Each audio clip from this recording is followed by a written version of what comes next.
Kota Lama Semarang. Nah, kawasan Kota Lama ini sangat menarik dilihat dari dinamika fisik masa lalu ya. Sebagai hasil interaksi antara proses geomorfologi pesisir, sedimentasi sungai, perubahan garis pantai, dan juga perkembangan kota pelabuhan itu sendiri dalam kurun waktu ya ratusan tahun yang lama sekali. Nah, ini sebuah foto udara dari kondisi saat ini dari Kota Lama. Ciri khasnya jelas bangunan-bangunan yang lama dan padat, sehingga dari dulunya memang pusat kota itu ada di sini. Nah, yang menjadi menarik adalah pusat kota itu dulu tidak jauh dari pantai, tapi pusat kota itu dulunya ada di pantai. Karena pada waktu lampau, pusat-pusat pertumbuhan itu kebanyakan ada di daerah pantai yang bisa langsung mengakses logistik melalui laut. Nah, Kota Lama dahulu yang berada sangat dekat dengan pantai, ini didesain terutama saat VOC membangun permukiman dan benteng pada abad ke-17. Nah, kawasan Kota Lama ini berada di tepi pantai dan dekat muara sungai, karena akses masuk ke daratannya lewat sungai, menggunakan transportasi sungai, akses logistik keluarnya ke lautan menggunakan kapal laut. Nah, pelabuhan dan Kota Lama ini tentu dipilih karena mudah diakses kapal, berfungsi sebagai pusat perdagangan, dan juga terhubung tadi dengan hinterland melalui jalur badan sungai ke hinterland Jawa Tengah. Nah, kalau kita lihat dengan sekarang ya beda sekali, sudah bergeser sedimennya. Ini kondisi ilustrasi peta yang zaman dulu, Semarang itu masih langsung dengan laut, pada saat itu Muria masih terpisah. Nah, secara geomorfologi, Kota Lama ini menunjukkan bukti bahwa ada proses progradasi, ada proses penambahan daratan, ada proses kemajuan garis pantai, maju dari daratan ke arah laut. Nah, ini kenapa bisa demikian? Ini sebabnya sedimentasi yang berlebihan dari proses yang panjang dan lama dari berbagai das yang penting di Semarang. Das besarnya kan ada das Garang, das Babon, itu ada das besar yang menyuplai material sedimen dan aluvial di daerah pesisir. Nanti juga tentu ada faktor reklamasi dan pembangunan pelabuhan yang dibangun terus-menerus, sehingga efek dari longshore current yang menuju pesisir itu berubah, membawa sedimentasi mengendapkan di situ. Nah, artinya lokasi yang dulu dekat dengan laut di zaman modern ini sangat terlihat jauh dari laut ya, sudah sangat beda. Maka menarik Kota Lama itu. Nah, Kota Lama juga merupakan perkembangan atau berkembang pada pertemuan dua sistem alam ya.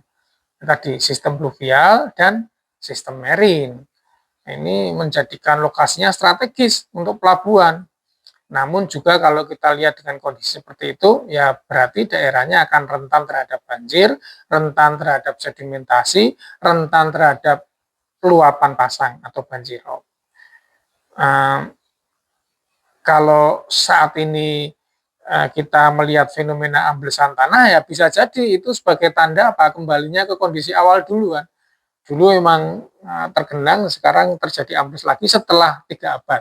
Nah, setelah 3 abad progresi, sekarang terjadi degradasi misalnya. Nah, ketika amblesan tanah terjadi, subsiden terjadi, kenaikan muka air laut terjadi, bisa jadi kawasan itu menunjukkan karakter lingkungan aslinya zaman dulu kan. Nah, kalau kita lihat dari gambar ini peta lama nih ya, peta sangat lama 1800-an ya. Semarang itu contoh yang sangat bagus dari sistem drainase yang dibangun oleh VOC.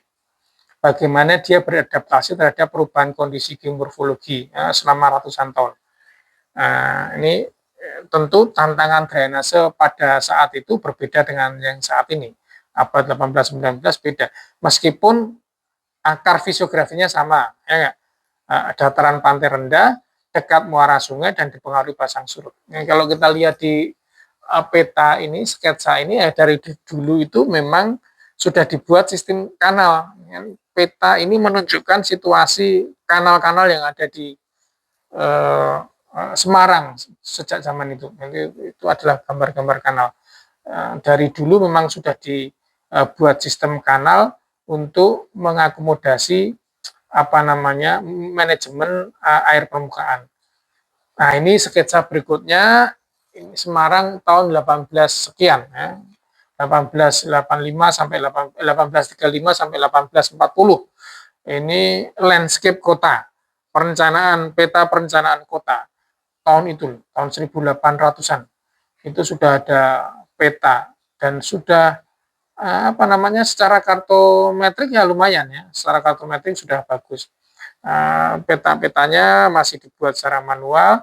Terus ini sudah diilustrasikan badan sungai yang berkelok, kemudian ada beberapa sudetan. Sudetan atau saluran ini tentu zaman dulu untuk mempertahankan kota yang tengah yang banyak persilnya itu bebas dari banjir, baik banjir genangan maupun banjir kiriman dari atas, sehingga dibuat kanal. Dan kanalnya ada sistem buka tutupnya. Ada yang lewat tengah, ada yang lewat samping. Demikian juga di tahun 1900-an awal, 1945-46, ketika kawasannya sudah padat, ini kita masih bisa melihat jelas yang di dalam kuning itu adalah kawasan yang sejak dulu ada di situ. Nah, kota tua ya di situ itu. Jadi kota tua itu sudah berkembang jadi dari 1700, tadi peta 1700, peta 1800, peta 1900, sampai dengan saat ini.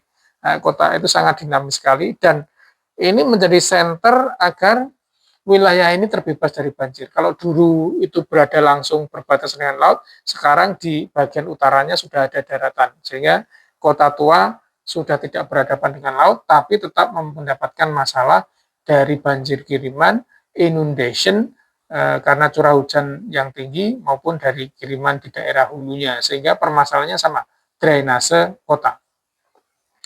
Nah, bedanya drainase pada masa kolonial itu dibangun mengikuti konsep kota-kota benteng di Eropa. Pada zaman VOC misalnya 1600-1700, kawasan ini yang dikenal dengan kota lama ini kan dekat dengan laut dan muara sungai, sehingga sistem drainasenya itu dirancang untuk mengalirkan air hujan keluar dari kota lama atau mengeluar dari kota, mengendalikan genangan rawa, ada polder-polder, kemudian juga menjaga kawasan pelabuhan tetap berfungsi, tidak ada banjir genangan, tidak ada banjir rob, tidak ada dampak gelombang. Nah, sistemnya kalau zaman dulu ya mengandalkan kanal dan gravitasi, makanya banyak kanal-kanal gravitasi dengan kanal untuk meredam energi dan memasukkan pasokan airnya. Nah, sistem ukanya kanal, parit, sungai yang dinormalisasi, dan lain sebagainya. Seperti pada gambar. Nah, perubahan kondisi fisik kemudian terus berlangsung sejak zaman kolonial sampai sekarang. Nah, misalnya adanya amblesan tanah, ini menjadi trigger perubahan besar-besaran. Nah, sebagian kawasan Semarang Utara kan mengalami penurunan tanah yang masif dan terus bertambah dalam puluhan tahun.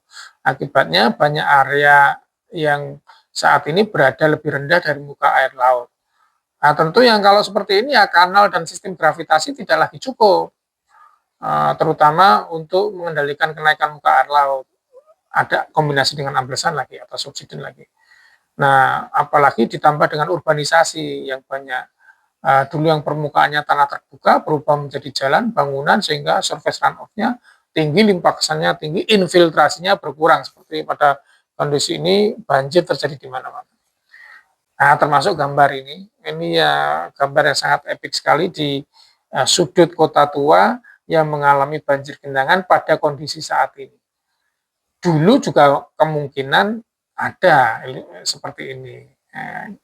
Dan kondisi yang saat ini berarti butuh penanganan agar air limpasan ini bisa segera hilang dari kota ya, baik melalui drainase, melalui sistem polder, melalui banjir kanal timur, dan melalui sistem pemumpaan, sehingga fenomena yang seperti ini lebih jarang terlihat. Atau ini ya sebagian sukses story dari keberadaan banjir kanal, stasiun pompa, sehingga ini tidak terlalu tinggi genangannya ya, dan tidak berlangsung lama dari genangan di kota tua ini. Nah, kalau kita lihat kondisi saat ini, bagaimana drainase kota tua saat ini? Sistemnya sistem polder. Nah, saat ini sudah menggunakan pendekatan polder mirip dengan ya kota-kota di Belanda lah ya. Kota-kota di Belanda juga sistem polder. Prinsipnya kalau polder itu kan air ditampung, masuk kawasan tertentu, dipompa lagi keluar ketika muka air laut memungkinkan. Tampungannya harus dihitung, retensi areanya harus dihitung. Polder tentu ada kolam retensinya, air hujannya ditampung sementara melalui kanal-kanal dan melalui kolam retensi, sehingga nanti mengurangi debit puncak dan mengurangi genangan di kota.